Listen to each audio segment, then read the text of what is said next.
Date fund के NAV क्यों गिरते हैं? निवेशकों की आम धारणा है कि डेट फंड के एनएवी घटते नहीं क्योंकि ये फंड नियमित रूप से ब्याज कमाते हैं, पर ऐसा जरूरी नहीं। डेट फंड रोज अपने डेट निवेश के मूल्य को मार्केट के दामों के अनुसार बदलते हैं। इस मार्क टू मार्केट प्रक्रिया के कारण एनएवी कभी-कभी गिर सकते हैं। उदाहरण के लिए मान लीजिए कि एक डेट फंड है जिसका एनएवी है 10 रुपए। मार्केट में यील्ड टू मैच्योरिटी या YTM है सालाना 8.24%। यानी आज के मार्केट के दामों के हिसाब से ये डेट फंड के निवेश 8.24% रिटर्न दे रहे हैं। और अब माने कि फंड का एक्सपेंस रेशियो है 0.5%।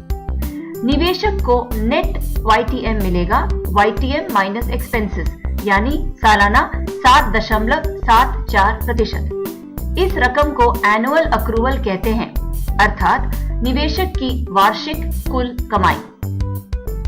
अब हिसाब लगाते हैं कि फंड एक दिन में कितना कमाता है, अर्थात फंड का डेली अक्रूवल निकालते हैं।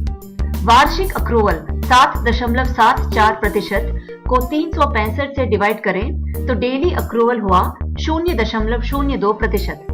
इसका अर्थ है कि डेट फंड के एनएवी को हर रोज 0.02% के दर से बढ़ना चाहिए।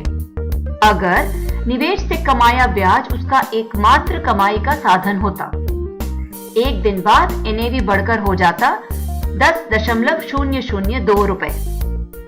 पर डेट फंड केवल ब्याज नहीं कमाते, उनको हर रोज अपने निवेश सूची को मार्केट के दामों के अनुसार रीवैल्यू करना पड़ता है। फंड के मॉडिफाइड ड्यूरेशन से हम ये अनुमान लगा सकते हैं कि मार्क टू मार्केट नियम से उसके एनएवी में कितनी अस्थिरता पैदा हुई। अब मान लें कि फंड का मॉडिफाइड ड्यूरेशन है 350 दिन, यानी 0.9589 साल।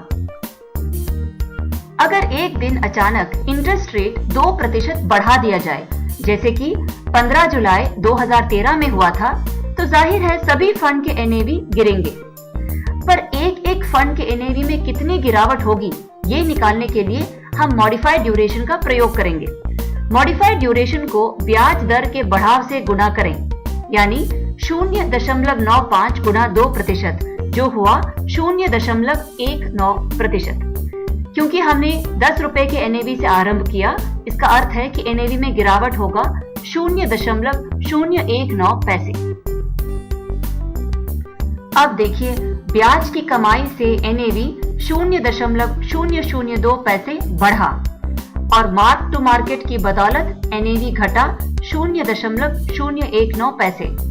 अर्थात कुल एनएवी होगा 10 रुपए प्लस 0.002 माइनस 0.019, जो हुआ 9.983 रुपए। इसका मतलब एनएवी में 0.17% का घाटा हुआ। डेट फंड के निवेशक ध्यान रखें कि फंड के एनएवी पर 3 बातों का खास असर पड़ता है: फंड का यील्ड माइनस एक्सपेंस, उसका मॉडिफाइड ड्यूरेशन और ब्याज दर में परिवर्तन। इस उदाहरण में देखा कि इंटरेस्ट रेट के अचानक बढ़ने के कारण एनएवी में भारी गिरावट आई और एनएवी में गिरावट फंड के डेली अक्रूवल से कहीं अधिक थी। इस कारण फंड का रिटर्न नेगेटिव हुआ और एनएवी में कुल गिरावट आई। डेट फंड के एनएवी में भी गिरावट आ सकती है।